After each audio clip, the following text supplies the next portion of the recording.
원의 방정식에 대해서 배우도록 하겠습니다. 원이라는 도형은 항상 모든 성질이 반지름에서부터 시작해요.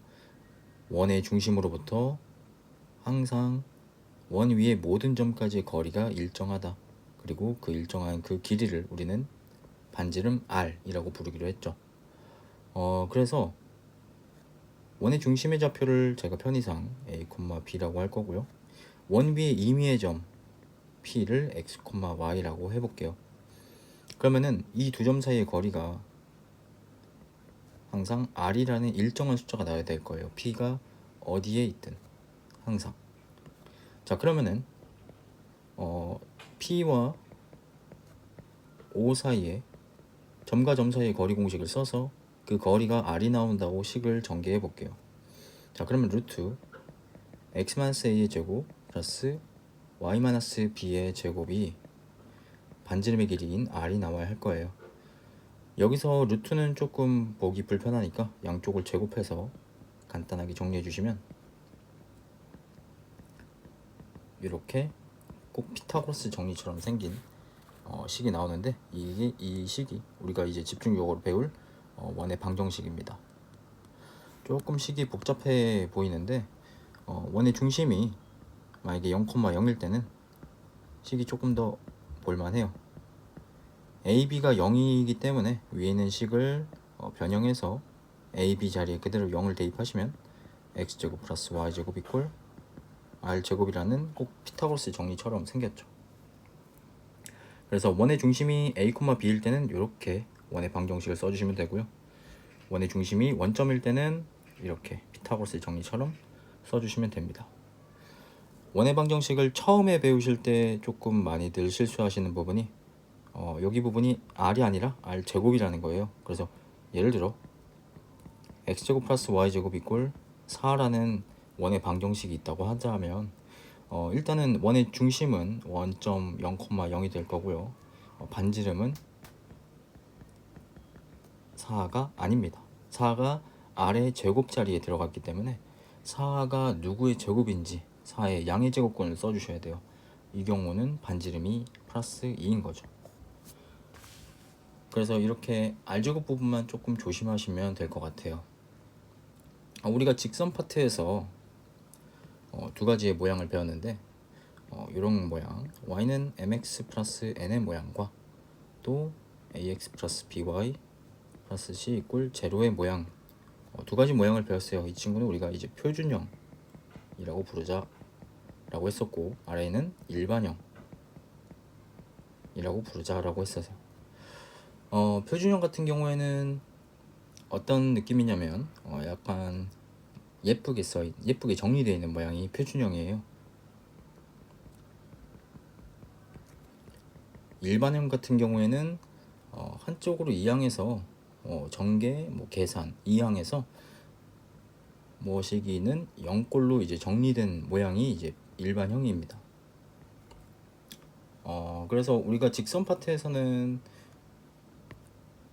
표준형이 나와 있을 때 일반형으로 바꾸는 거 뿐만 아니라 일반형으로 나와 있을 때 표준형으로 바꾸는 거 둘 다 자유자재로 할 수 있어야 된다고 했어요. 그래서 원의 방정식 같은 경우에서도 똑같이 표준형과 일반형이 존재합니다. 방금 위에서 보여드린 게 예쁘게 정리되어 있는 표준형이에요. 그래서 x-a의 제곱 y-b의 제곱 이꼴 r의 제곱은 우리가 이제 표준형이라고 부를 겁니다.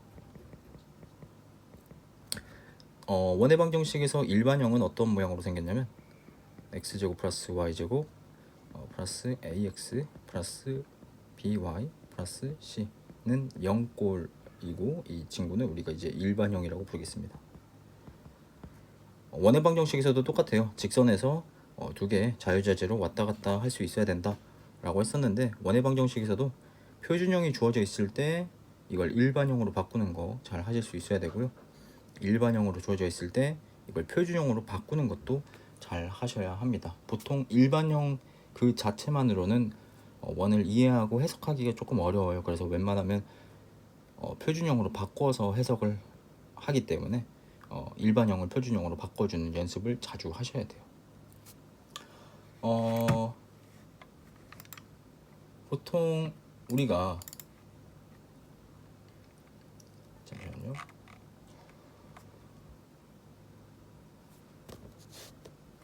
예시를 하나 들면서 하나 설명을 해볼게요. 예를 들어 일반형 중에 x제곱 플러스 y제곱 플러스 4x 플러스 6y 플러스 1 이꼴 0이라는 어떤 일반형으로 주어져 있는 원의 방정식이 있다고 합시다.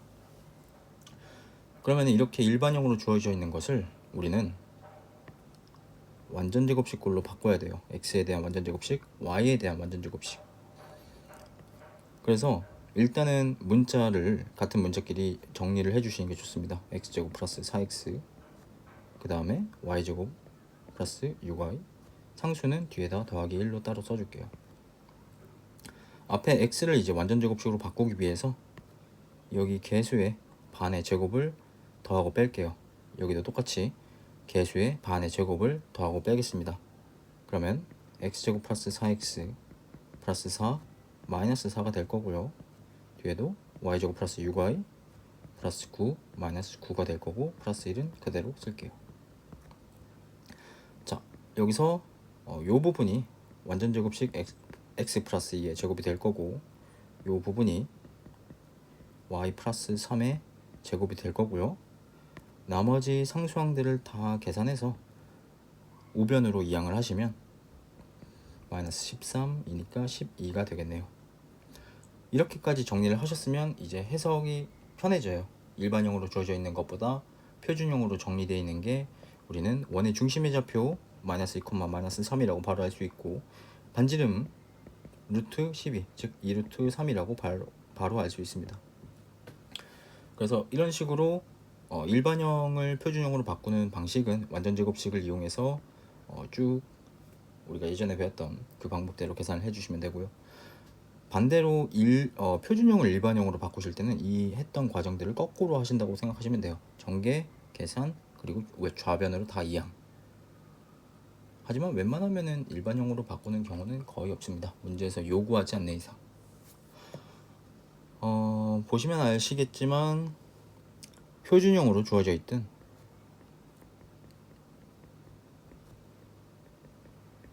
일반형으로 주어져 있든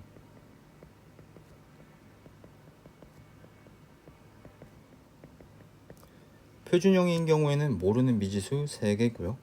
일반형으로 주어져 있을 때도 모르는 미지수가 3개예요. 모르는 수가 3개니까 식이 3개 필요하다는 거고 식이 3개 필요하다는 것은 점이 3개 필요하다는 거예요.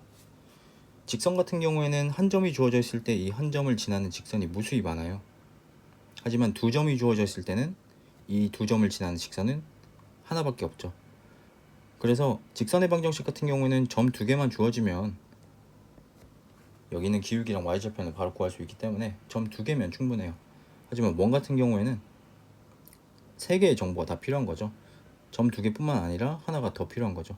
점 3개가 주어져야지 특정한 원 하나를 얘기를 할 수 있는 거예요. 표준형이든 일반형이든 우리가 구할 수 있는 거죠. 그래서 웬만하면은 일반적으로는 원의 방정식을 구하실 때는 정보가 3개 필요합니다. 점이 3개 나와 있다던가 혹은 어떤 문제의 조건에 따라서 이제 정보가 3개 나와 있다든가. 근데 꼭 반드시 3개만 필요한 건 아니에요. 어떤 특정한 상황에서는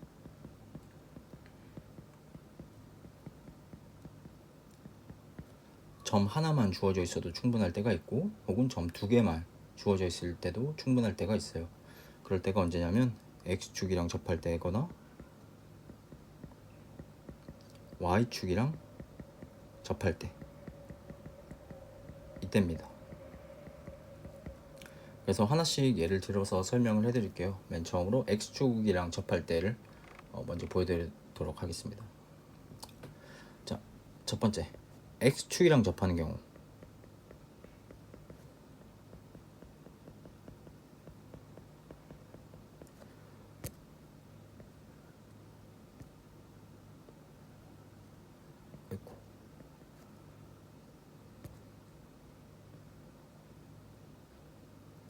x축이랑 접하실 때는 원의 중심을 a, b라고 가정을 해서 써볼게요. 여기 원의 중심을 a, b라고 한다면 여기 있는 반지름의 길이가 정확하게 x축과 접할 거기 때문에 여기 반지름의 길이가 원의 중심의 y좌표와 똑같을 거예요. r이 b랑 똑같은 거죠. 이때는 근데 이제 1사분면에서 혹은 2사분면에서 접할 때를 말하는 거고요. 원의 중심이 아래쪽에 있을 때는 y값이 음수가 될 거기 때문에 이 경우는 원의 중심에서부터 x축까지의 거리가 마이너스 b가 될 겁니다. 왜냐하면 b 자체가 음수이기 때문에 거리는 음수일 수 없어서 마이너스 b를 해줘야 양수가 되겠죠. 그래서 이때는 r이 마이너스 b예요. 그래서 문제에서 x축과 접한다는 말이 나와 있으면 r이 b인지 r이 마이너스 b인지 모르니까 우리 일반적으로 포괄해서 얘기를 하기 위해서 r이 절대값 b라고 하겠습니다. 그러면 이 경우는 원래 원의 방정식의 표준형이 x-a의 제곱 y-b의 제곱 이꼴 r의 제곱인데 r 자체가 절대값 b랑 똑같기 때문에 절대값 b의 제곱일 거고 얘는 b 제곱과 똑같아요. 즉 다시 써드리자면 x-a의 제곱 y-b의 제곱 이꼴 b 제곱이라는 거죠. 아까와 비교 체험해 보시면 이 경우는 모르는 미지수가 두 개입니다. a와 b만 알면 이 원을 특정할 수 있는 거예요. 그래서 정보가 하나 조금 덜 필요한 거죠. 조금 쉽게 구할 수 있는 경우를 말하는 겁니다. 이어서 y축이랑 접할 때도 해볼게요.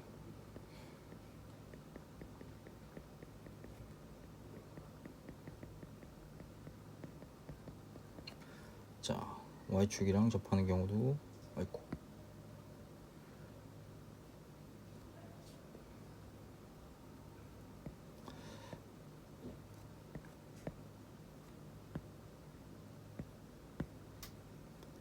이번에도 원의 중심을 a, b라고 하고 접하는 축까지의 거리를 재보시면 그 거리가 반지름이 될 거예요. 근데 원의 중심에서 y축까지 90도일 거기 때문에 x축이랑 평행할 거고 그 말은 여기 길이가 a가 된다는 겁니다. 이 경우는 r이 a예요. 물론 이 경우는 y축에서 오른쪽에서부터 접할 때를 말하는 거고요. 왼쪽에서부터 접할 때는 a의 값이 음수이기 때문에 이 길이 자체는 a라고 하시면 안 되고 마이너스 a일 거예요. a가 음수이기 때문에 마이너스를 붙여줘야 플러스가 되니까요. 그래서 이 경우는 r이 마이너스 a입니다. 그래서 위의 경우와 똑같이 두 경우를 모두 포괄해서 얘기를 하기 위해서는 r이 절대값 a이다 라고 이제 얘기를 해주시는 거죠. 원의 방정식을 바로 가시면 x-a의 제곱 y-b의 제곱 이꼴 a의 제곱으로 이 경우도 필요한 정보가 두 개만 있으면 돼요. 조금 특정한 상황에서는 복잡하게 원의 방정식을 구하실 필요 없다는 거죠. 식 3개를 연립하실 필요 없이 그냥 단순하게 식 2개 연립하시면 원의 방정식에 모르는 미지수들을 다 구할 수 있다는 겁니다. 여기까지가 이제 정보가 2개 필요할 때를 얘기한 거고요. 조금 더 편리한 경우가 언제냐면 x축, y축 모두 접할 때예요.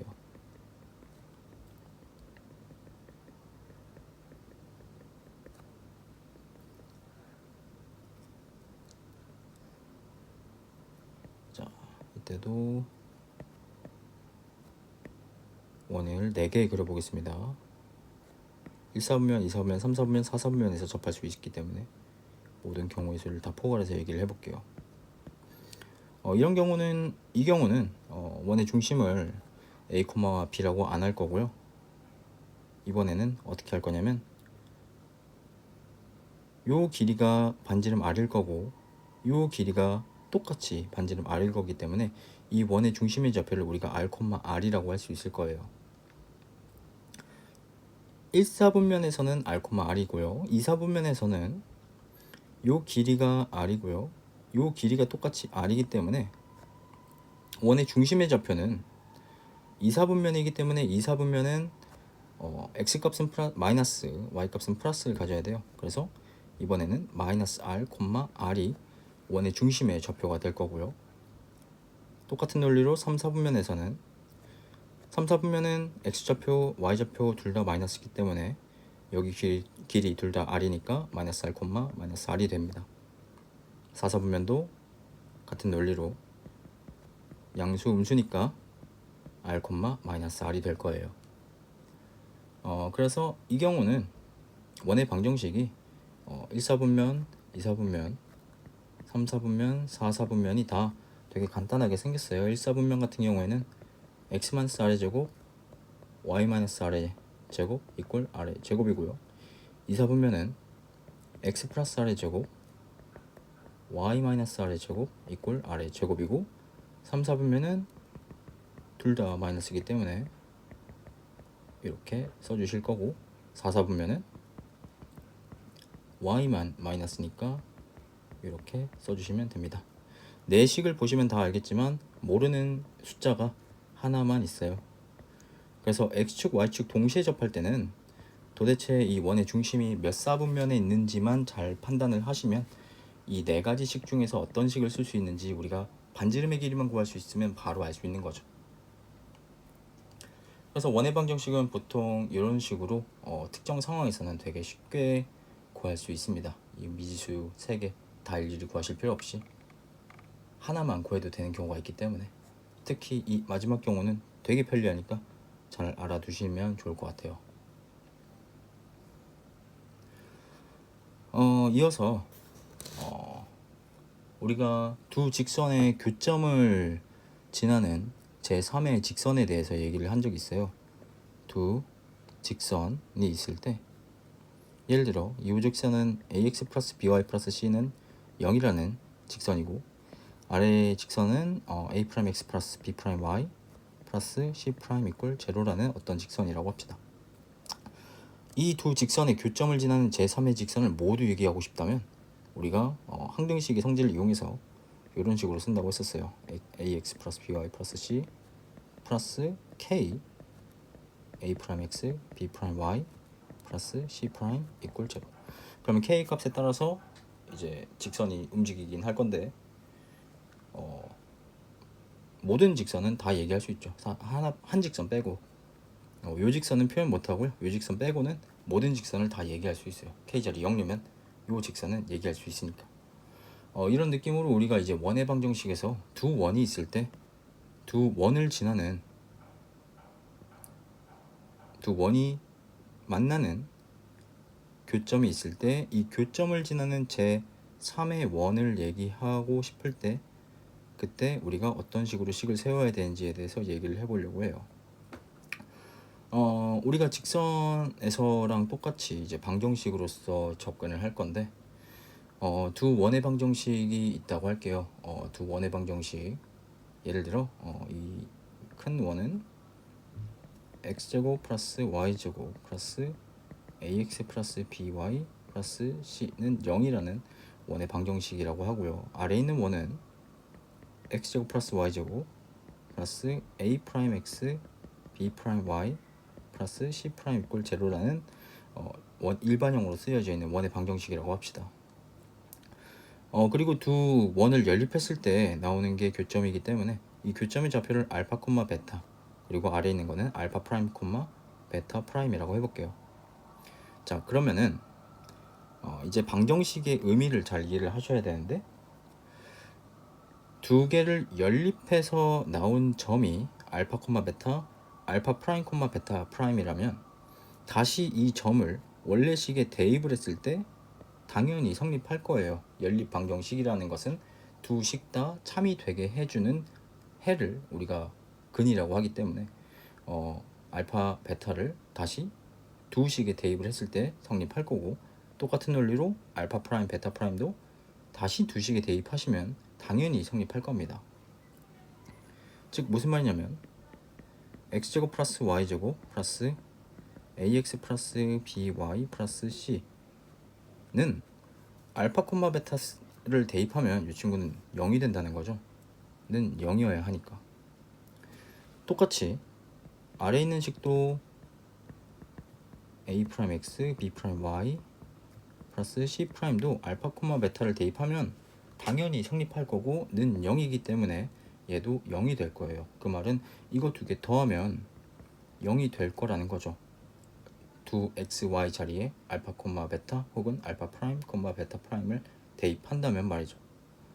자, 그렇다면 이번에는 조금 다른 식을 써볼게요. 자, 똑같이 쓸 건데요.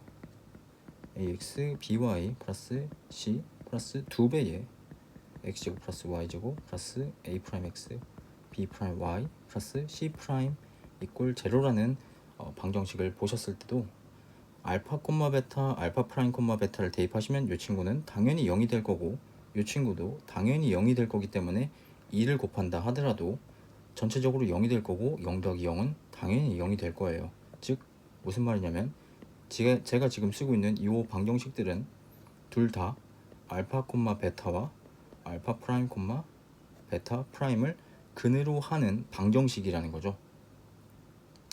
자, 그렇다면 이걸 일반적으로 확장해서 직선에서의 얘기처럼 K라는 미지수를 써서 항등식꼴로 써볼게요.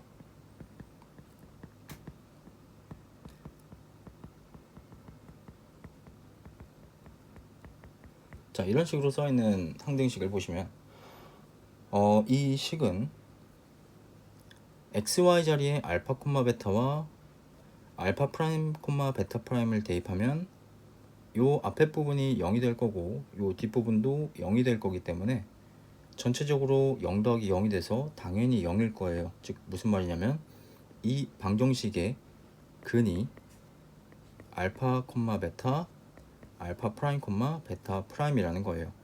자, 근데 어떤 방정식의 근이라는 것은 그 방정식을 참이되게 해주는 값이라는 거고 그래프상으로는 그 점을 지나는 어떤 그래프라는 거죠.